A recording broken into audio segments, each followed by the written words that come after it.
లక్ష్మీ మంచు తెలుగు సినీ ప్రేక్షకులకి పరిచయం అక్కర్లేని పేరు. అయితే మోహన్ బాబు వారసురాలిగా మంచు లక్ష్మి కూడా ఇండస్ట్రీలోకి ఎంట్రీ ఇచ్చారు. ఇక ఈమె ఇప్పటి వరకు ఇండస్ట్రీలో నటిగా సరైన గుర్తింపు మాత్రం అందుకోలేకపోయారు. నటిగా ఎన్నో విభిన్నమైన పాత్రలో నటిస్తూ ఎప్పటికప్పుడు తన అదృష్టాన్ని పరీక్షించుకుంటూ ఉన్నారు.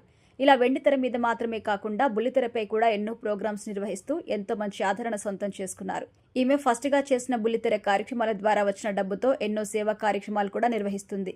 ఇలా సినిమాలు, బుల్లితెర ప్రోగ్రామ్స్ అంటూ ఎంతో బిజీగా గడుపుతున్న మంచు లక్ష్మి ఇటీవల కాలంలో బాలీవుడ్ అవకాశాల కోసం ప్రయత్నాలు చేస్తుంది. ప్రస్తుతం ఆమె హైదరాబాద్లో కాకుండా ముంబైలో ఉంటున్నారు. అయితే ఇదిలా ఉంటే మంచు లక్ష్మి రాజకీయాల్లోకి కూడా రాబోతున్నారు అంటూ ప్రతిసారి వార్తలైతే వస్తున్నాయి. మంచు కుటుంబానికి మంచి రాజకీయ నేపథ్యం ఉందని చెప్పాలి.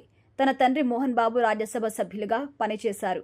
సీనియర్ నటుడు దివంగత నందమూరి తారక రామారావు గారు ఉన్న సమయంలో మోహన్ బాబు కూడా రాజకీయాల్లోకి వచ్చి అప్పట్లో తెలుగుదేశం పార్టీ కోసం ఎంతో కష్టపడ్డారు.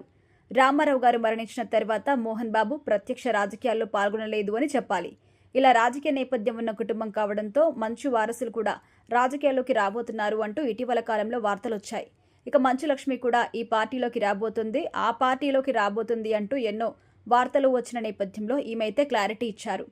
తాజాగా ఒక ఇంటర్వ్యూలో పాల్గొన్న మంచు లక్ష్మికి రాజకీయాల గురించి ప్రశ్నలు ఎదురయ్యాయి. ఈ ప్రశ్నకు ఆమె సమాధానం చెప్తూ, ఈ ప్రశ్న గత కొంతకాలంగా వినబడుతూనే ఉంది. అయితే ప్రజలు నన్ను రాజకీయాల్లో ఒక లీడర్గా చూడాలని కోరుకుంటున్నందుకు చాలా సంతోషంగా ఉంది.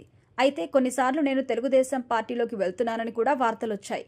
అయితే రాజకీయాలకు నేను సెట్ అవ్వనని తెలిపారు. నేను ఎప్పుడు గలగల మాట్లాడుతూనే ఉంటాను. రాజకీయాలకు అది పనికిరాదు. రాజకీయాల్లోకి వెళ్తే నోటికి తాళం వేసుకోవాల్సి ఉంటుంది.